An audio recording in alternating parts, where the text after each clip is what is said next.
most people don't want to sit in shitty feelings. I get that.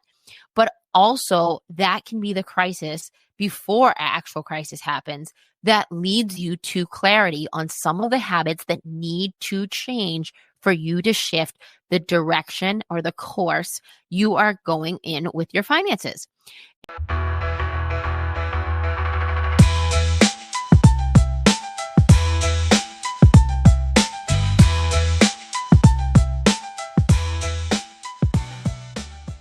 Welcome to the Moms Makin Dough podcast. I'm your host, Kendra Hewitt, and today's episode 42 is going to be on diving into your money behaviors. So last week, episode 41, I went into money wounds and we talked about money wins too. So it wasn't just pain. And this week, I wanted to kind of build off that because now we want to talk about how to what do we do to get in alignment once we start to rewrite our money story? How do we make our money story become a reality for us where it's one we want to work and align with rather than run away from? So this is I kind of think about this episode as are you building a financial fortress or are you digging a money pit? And the reason I say that is the first thing when I thought about this episode that came up is that when I was a kid, I used to absolutely love the movie The Money Pit with Tom Hanks, and I think her name's Shelley Long. I think that's her name. And the funniest part is when my favorite part, there's two favorite parts of the movie. I'm going to date myself because I've seen it because it's definitely early 1980s movie. But I used to watch it on repeat is when Tom Hanks fell into the floor and there was a rug and he fell into the floor and Shelley Long comes in and literally all she sees is his legs hanging down and he's moving his legs going, help, help. And then by far the best part is when the bathtub falls through the ceiling. And so it just gave me kind of a chuckle that I was going to say, are you going from a financial fortress to a money pit? Because a lot of you listening to this might feel like you are in a money pit. Maybe not a house money pit, although some of us, that might be the case. But I always think about how in that story, my mom and dad at that time were, my dad was a fireman, but he also did a lot of firemen have second jobs. And his second job was he had a construction company. And my mom was just getting into real estate about this time. And they were starting to flip houses. And this was a really funny movie, because they were trying to avoid getting into a money pit, which often when you would try to avoid something, it actually slaps you in the face, which they had many properties that they did really well with. And then they had many properties that they lost their shirts on, especially in the 80s, right? Not the same day we're living in today. So, in terms of real estate. So I wanted to just kind of bring that up is that when you think about it this way, is that, how often crisis often forces clarity. And when I think about changing money behaviors and getting more in alignment with how I'm investing my money and my time, I really want to start with crisis because not all of us need crisis to change, even though it is a very, very powerful motivator. But not all of us need to be in the money pit to be able to get out of it. But many of us, I'm finding, are in some sort of money mess. Myself included. The last couple of weeks, like I said, I'm doing getting a short-term rental on the market, and I'm finding all these little projects that I could do, and then kind of just really having to curtail me not doing projects that I want to do that don't need to be done right now, only because I want to do them. So just getting it up there on the market for Airbnb. So I just really thought about is hey, I need to really check in with myself on some of the habits, some of the ways I'm doing this project, and really make sure that my financial decisions are in alignment with what I want to be accomplishing. So that's what I wanted to talk about today because, again, like I talked about money beliefs last week, money beliefs are the root foundation that really dictate a lot of your money behaviors. But this week is going to be about checking in on those money behaviors and getting a little bit real and raw on what the facts are of your current money situation so that you don't have to dig yourself out of a money pit. Or if it's starting to go and trend that way, you know what to do to stop it, and kind of reroute your direction. And like I said, even in the instance of the Airbnb, is like, man, I'm like, oh, I could do this, and then I could do this, and then I could do that, and that would be a nice value add. And just really keeping it not basic, but like keeping it more in alignment with with the vision I have for what I want to create in that space, without going overboard, which has been my tendency in the past. So, I really think about too is when I think about crisis forces clarity, I think all of us can agree that coming to the year 2020 brings up a lot of feelings, especially financial feelings, on if you had a business, if you lost your job, if you went from working in an office to working remote. There's so many transitions that happen for every single person in every single walk of life at every single age in 2020. And some of the things that really came up for me was some of my fears that came up and some of the behaviors that I had that's kind of saved our ass in terms of our businesses, allowing us to make payroll because we had it banked for a while. Crisis is also teaches you the importance of knowing your facts before your feelings, because you're going to have feelings no matter what. But can you really dive in and get very honest with your current facts? And alignment isn't technically, like I say, it's not all about emotion. Women often don't change. Here's what I find in a lot of the women I work with, and a lot of the women I've talked to, a lot of even my friends, they often will not make a shift in a money habit until they've hit some sort of breaking point. Either it's they can't afford gymnastics lessons, or they have a late payment, or they have a tax bill surprise, or they have a mounting debt. And it's something that makes us feel uncomfortable, uneasy, and usually ill-equipped with money.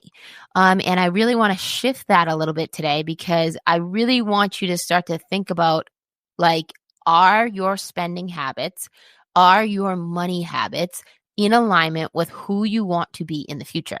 If you want to be broke in the future, continue accumulating debt. If you want to be broke in the future, then, continue just not asking for that raise. If you want to be broke in the future, continue to not have a vault for your business. That's just like it is, if you want to be broke, avoid, like knowing what your numbers are, avoid looking at your bank account. But none of those things are going to move the needle towards a different direction unless you're really raw with the facts.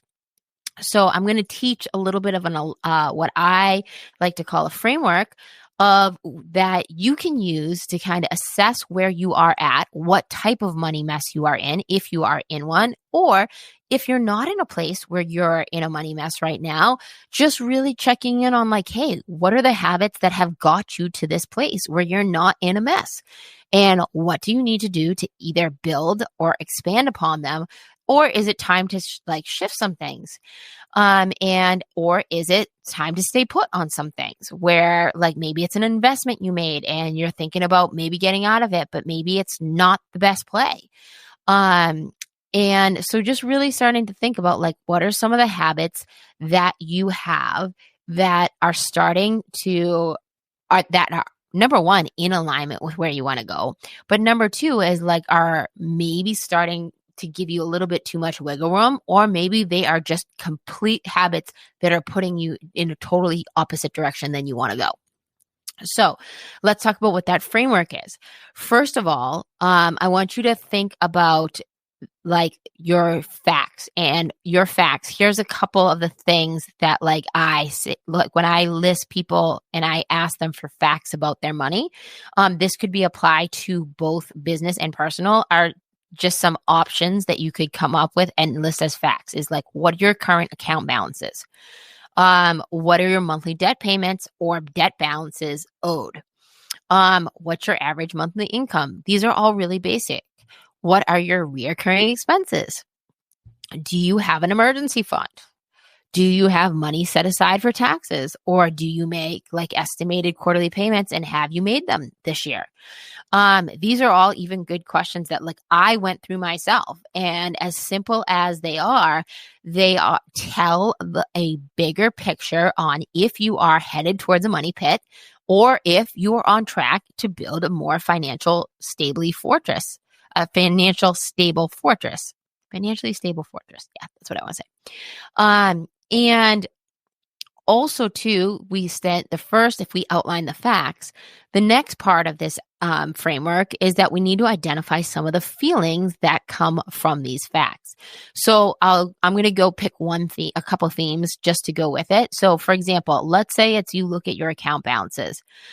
And I want you to start to think about, like, when I look at my account balances, what are the types of feelings that comes up? Is it, holy shit, I'm anxious because it's tight? Is it, I feel really good because I've never had this much money in my account? Is it, man, I finally get to spend this because I have waited this long and put this money aside for this? Maybe it's a vacation. Maybe it's a gift for someone. Maybe it's an investment. Hey, it's fine. I'm finally in a place where I can make this investment. I can purchase this, or I can put it in this stock fund. I find too is that like here is a big moment where it's like it's so easy to kind of go down these shitty paths of alignment that are out of alignment, meaning I'll figure out later, or maybe you're having guilt when you're spending because you know you shouldn't be spending it. Maybe you don't have a plan for your money and you're just reacting constantly. So you can't manifest abundance if you have misaligned money habits. But we cannot align your money habits unless we have looked at the facts and the feelings beside them. Because what often happens, especially when it comes to females, I find is that we really easily can get stuck in our feelings. And we tend to avoid looking at the cold, hard facts, which is, I find that it's, when it comes to men, that's a little bit different.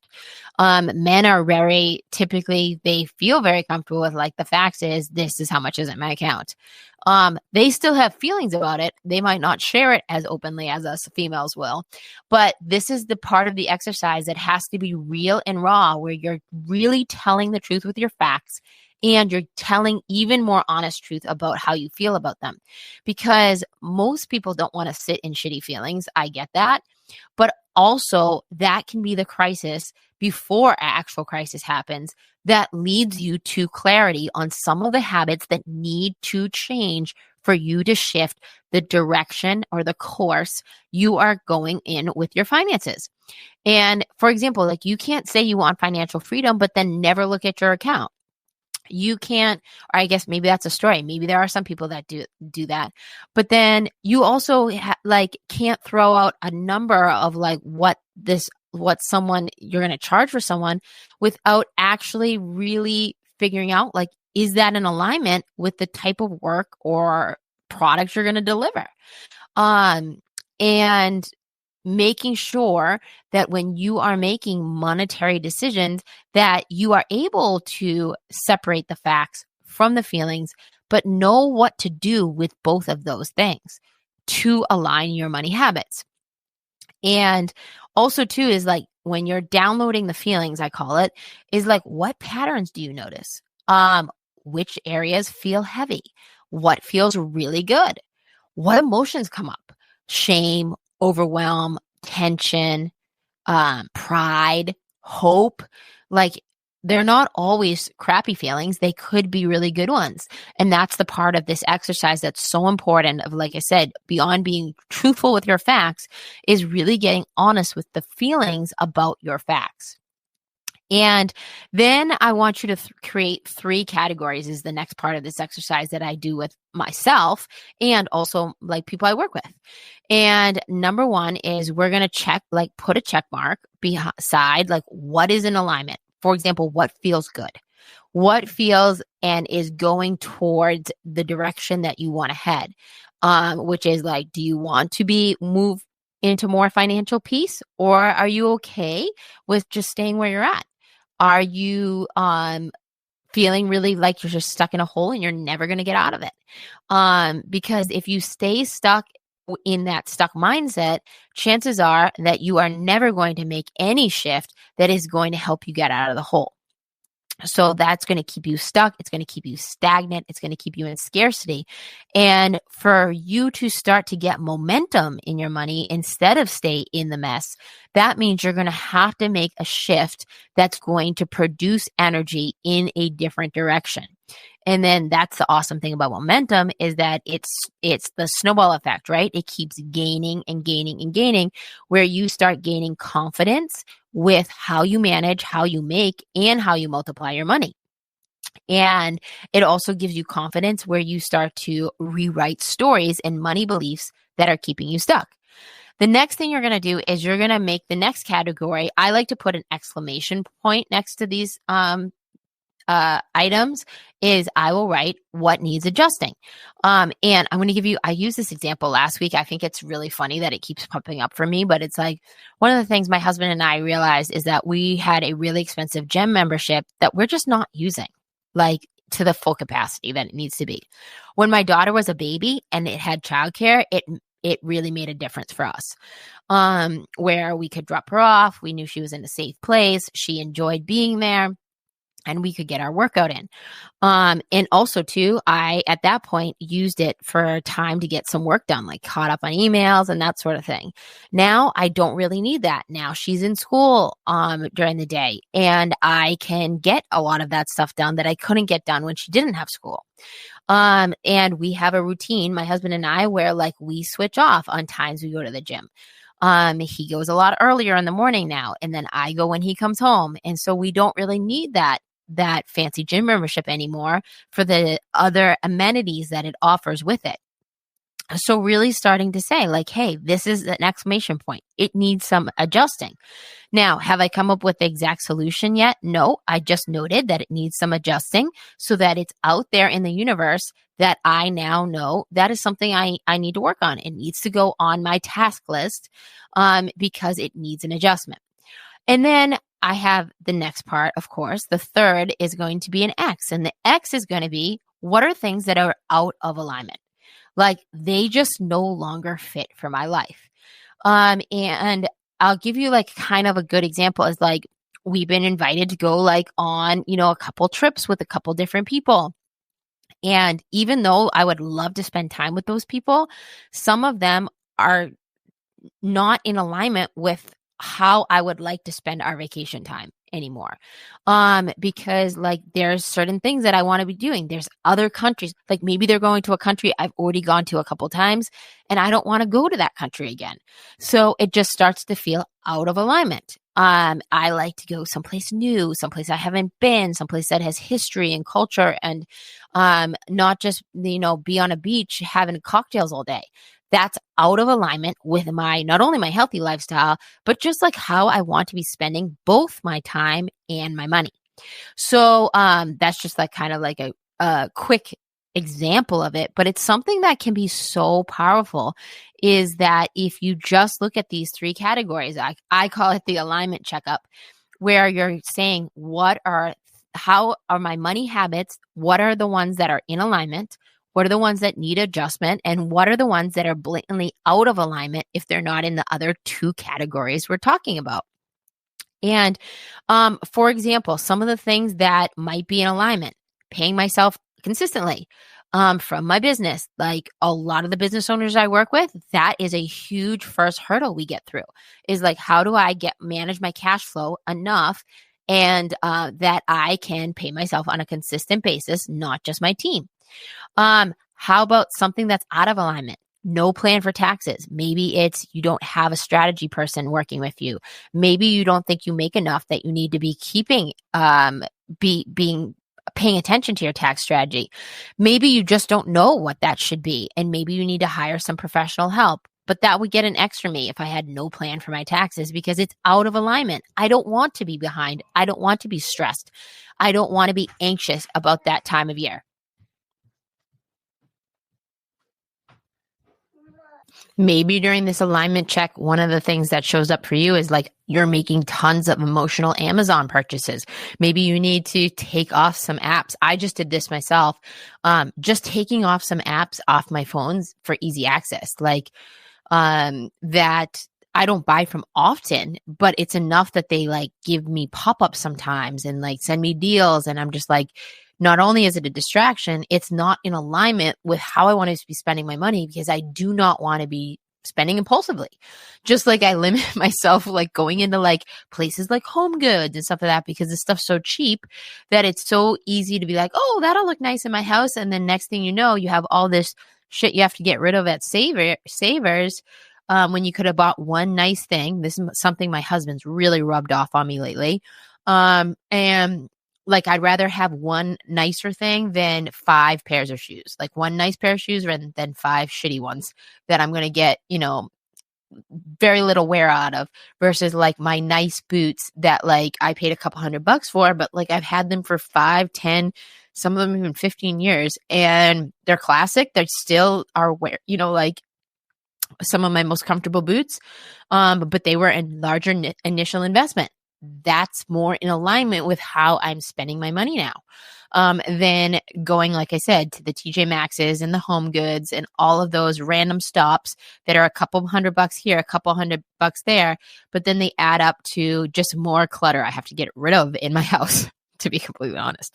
And I'm sure many of us can relate to that.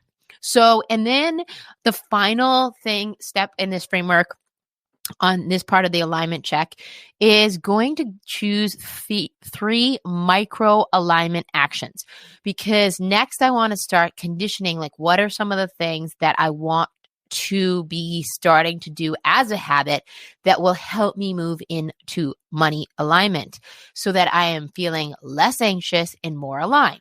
And that is going to be this. Simple things like maybe it's you move $100 a week into your emergency fund. Maybe it is you establish like a reoccurring giving to your church and you set it at a limit. And that way it's like, it's planned, it's controlled, but it's still charitable. Maybe it's you separate your biz and your personal accounts.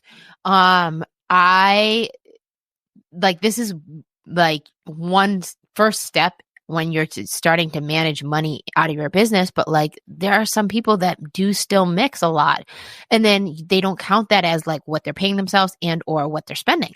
So maybe it's that. Maybe it's, like I said, just canceling unused subscriptions. Literally before I wrote this episode, I saw a charge on my card that I was like, holy shit, I forgot that I'm being charged that. And so I wrote down on one of my alignment actions is to go through my statement, where I try to put all of my reoccurring expenses on one credit card. So it's easy. That might be an action item for you, for me to look at and just kind of like, but like I had a couple apps that I had free trials on that I don't use that I've noticed are charging me. And they're not big amounts, but big amounts add up over time. So that was one of my micro alignments, is to go through one of my statements and just double check. Is there any other things? And the coolest thing is now, I mean, there's apps that you could use to look at this, but I even just go into my Apple iPhone and like literally like you can hit unsubscribe just from your settings. And like there was a couple apps in there that are yearly or annual renewals that are soon to come up, but like one was $100, one was $150, one was $70. And it was like in the matter of seconds, as one of my action items, I've canceled 2 unused subscriptions. I literally canceled 3 actually, and they were like close to $500 for the year, not for the month. But just like thinking about little things that it's like, that is not in alignment with my new money beliefs that I want to really start to rewrite into my storyline. And maybe it's you create some simple spending rules. Maybe it's like, hey, it's no spend Monday, meaning I don't spend any money on at all is not allowed on Monday, which makes me have to think about it more so that when it comes Tuesday, Wednesday, Thursday, Friday, I'm a little bit more intentional with my spending, or I stick to my budget more. Maybe I look at my budget app before I go into the store. And I set a budget for, hey, you have $100 to spend here, whatever it is. So just really starting to think about like what is in alignment. And what works for you to help you move from, like I said, opening up that bank account, feeling anxious. And now instead of feeling anxious, you feel excited because or empowered that you are headed in the direction that you would prefer to be heading in rather than building a bigger money pit for yourself. And don't get me wrong, like I don't want to downplay this, but there are many times when like it ebbs and flows. Like maybe you had a great income month. Maybe if you have inconsistent income, and maybe you make all your money in a period of time, like a seasonal, like you have a more seasonable type business. That means you have to be even more diligent on the times that you are making money, that you don't get go off the rails, so that you know that the other 8 months you don't make money or you don't make as much money, that you need to be a little bit more conservative. So just really starting to think about like, hey, is this in alignment with how I want to be spending my money and or investing my money? Because this is ultimately these habits. I love the saying, small hinges swing big doors. Over time are going to lead you down a money path. The question is, will it be a path into a pit or will it be a path into prosperity? So just really starting to shift and look at what are my current money behaviors and what is out of alignment, what is in alignment, and what needs a little bit adjusting can be a huge dramatic shift in not only the size of your bank account, but also the good feelings that can come with it instead of the negative or anxious ones. I hope you enjoyed this episode of Moms Making Dough. I certainly love talking about this kind of stuff. And if you did find something valuable that you think someone else might benefit from listening, please, please, please share this episode and help us get the word out. As always, send me some feedback. Send me your questions. I'm loving getting some emails where I get questions or DMs. And as if you are feeling extra generous, you can always rate, review, or subscribe to this show. And that helps us a tremendous amount too. So thanks so much. We'll see you next week on Moms Making Dough.